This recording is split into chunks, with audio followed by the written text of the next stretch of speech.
ছাত্রীদের।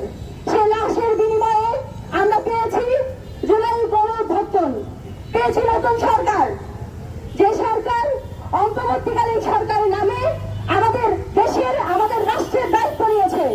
এই কি তার রাষ্ট্রের দায়িত্ব নেওয়া? যে রাষ্ট্রের দায়িত্ব সে নিয়েছে শিশুদের রক্তের উপর, ছাত্রছাত্রীর রক্তে পাওয়া, সংগ্রামে পাওয়া আমাদের এই দেশ নতুন করে দেশ পেয়েছি বলে আমরা জানান দিচ্ছি।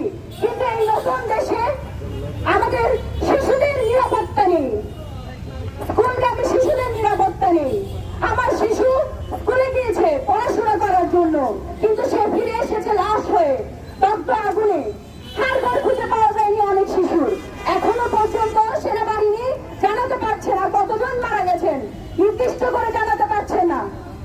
যেদিন গত 21 তারিখ ঘটনা ঘটে, সেদিন শোক দিবস পালন করা হয়েছে, ঘোষণা করা হয়েছে রাষ্ট্রীয় শোক।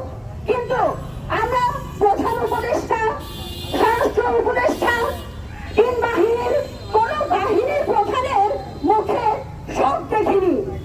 তারা কোনোদিন বিনয়ী হয়ে সংবাদ সম্মেলন করেনি, তারা ক্ষমা চায়নি দেশবাসীর কাছে। তার বিনিময়ে বিমান বাহিনীর প্রধান তার বক্তব্য দেয়, তার স্টেটমেন্ট দেয় যে এরকম যখন প্র্যাকটিস চলে তখন এরকম দুর্ঘটনা হতে পারে, এটা উন্নত দেশেও হয়।